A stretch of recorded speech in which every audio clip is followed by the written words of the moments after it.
Good Friday to everybody in COM 710. Welcome again to week 4 and our review of week 3's question and answers. But let's get things going even as late as they are in the afternoon. Craving wilderness. I certainly am. I think I got this cup at the Denver Natural History Museum of Natural History in Denver, Colorado. Okay, how's everybody doing? How goes your class 1 presentation? Remember, due on the 5th. Okay, we'll keep working on that. Let's take a look at the questions from last week. And I had a typo in there that I have to apologize. One of you figured it out, so my bad. But let's take a look at what you were reading, what I was asking, and see what else we can fill in. Okay, question number 1. Consider Miller's living systems theory model, LST. A little close to an LS something else, I think. As discussed by Guerentier, in your opinion, is it valid? In your opinion, is it illuminating? Is it more smoke than fire? And if you're like, hey, it seems like you're kind of jabbing at this model there, Dr. G. Yeah, I am a little. Okay. But what do you think? That's what's important here. Mike, let's take a look at you. According to Miller's LST model, I feel makes a compelling argument for the model's effectiveness in illuminating communication structures. The author relies on Buddhist philosophy of connectedness to delineate the world into 8 nested hierarchical systems. Exactly right. Which I got to hand them, that's a bold move to use Buddhist principles to discuss communication theory. Why not? Okay. But let's continue. I'm out of coffee. Here's get a little water. Hierarchical creative framework of communication. His central thesis is that based on the idea that all nature is a continuum and organized in patterns, as human communication is organic process of relating, functioning much like a river, always in flux. Okay. The LST model holds value in understanding interconnected change nature of communication. Challenge for researcher, however, is that they resist the tendency to study communication as distinct elements. LST, however, relies on multi-level research, which is not easy as it requires careful and rigorous conceptualization. Communication scholars should study wholes rather than single hierarchies, which, I mean, that's true, but that's can be very difficult. While I do not espouse Buddhist philosophy, I see connectedness and order in the world are ordained by God. And Buddhists, there isn't a God in Buddhism. So exactly right, Mike. I don't wholly embrace the model, but I see the value of understanding systems, connectedness, and wholeness within communication research. Okay, fair enough. Good answer. Yeah, I want you to be critical of models, theories, hypotheses. You keep hearing this from me over and over again. I'm going to pound it into your head. Don't just accept what you read. Now let me give you my take on Miller. I think it's very interesting. A living systems theory. True. Communication is from living things. Okay. But I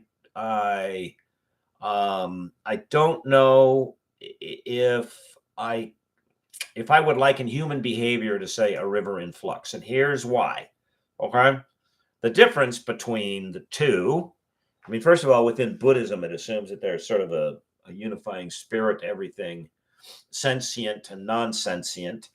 Okay. And that's where I part ways with Miller and his conceptualization. And that is that it's true that rivers have ebb and flow. Okay. But rivers are, what's the right word? Rivers are manifestations,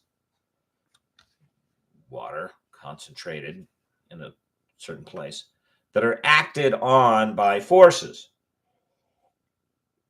True, humans are acted on by forces, but unlike rivers, humans act back on those forces with a conscious will. Now, I'm not saying that every act back, every response rises to the conscience. That's just certain. That's just untrue. Okay.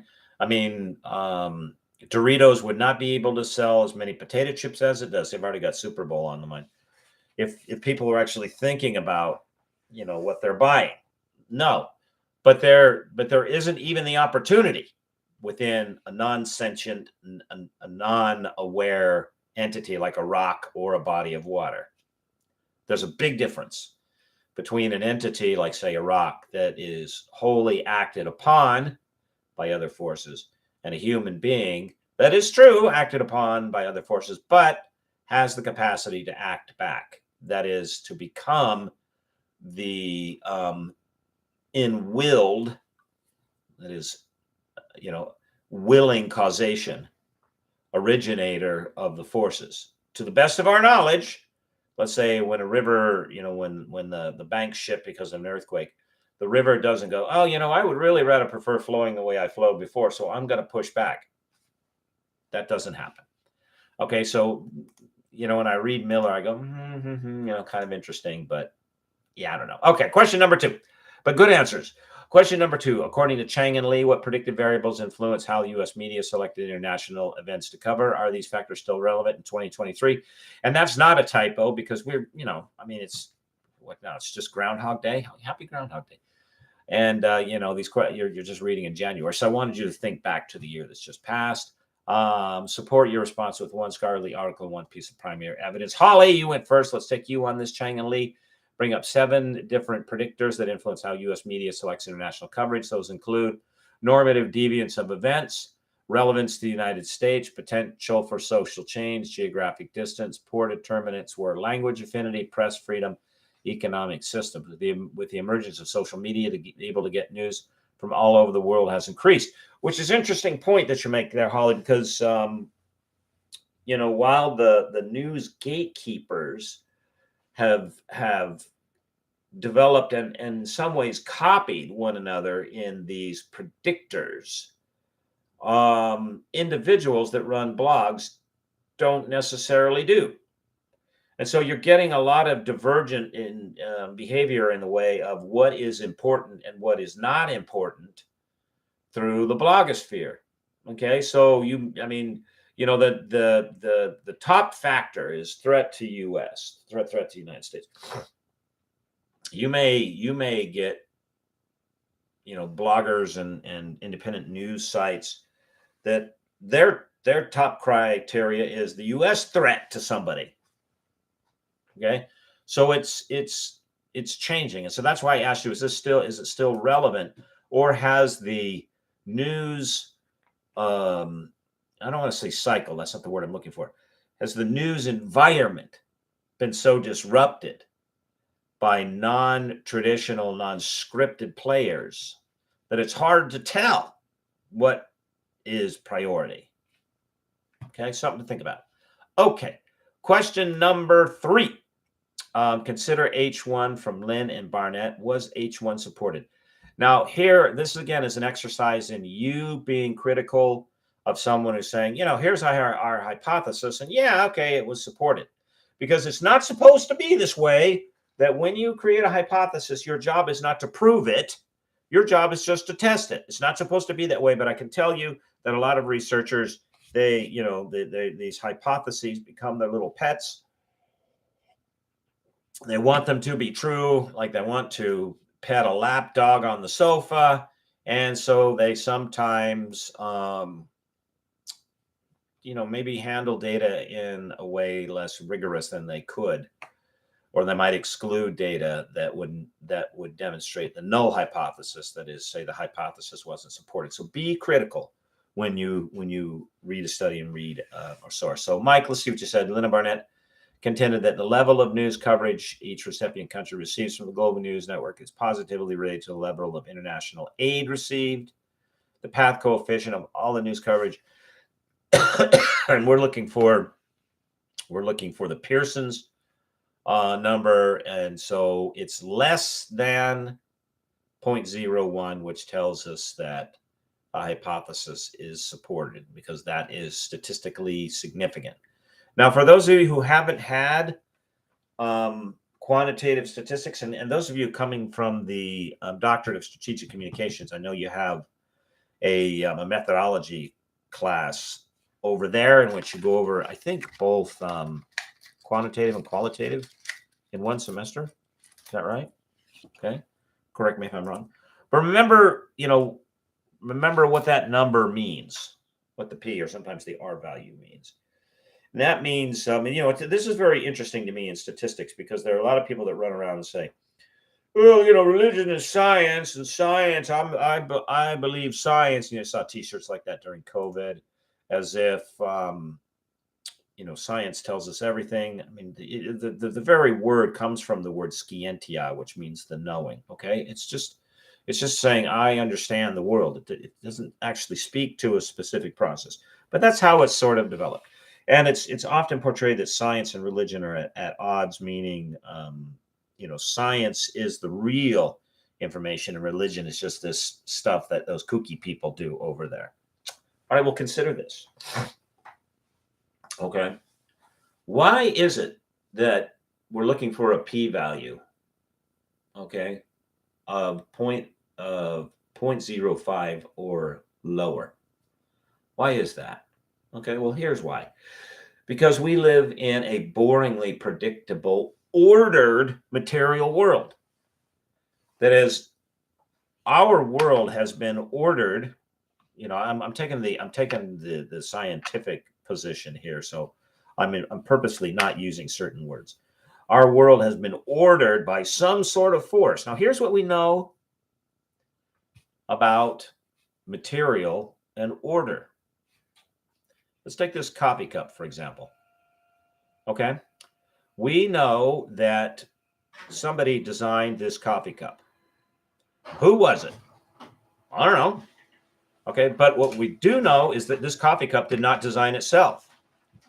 All right. And we know that if we took the fundamental elements of this coffee cup, clay and ceramic and ink, and we threw them into a big pile, then we watched it very carefully and we took notes that in the space of a week, a month, a year, 10 years, a century, a millennium, a billion years, that pile of ceramic, glaze, glass and ink would not spontaneously organize itself into this coffee cup.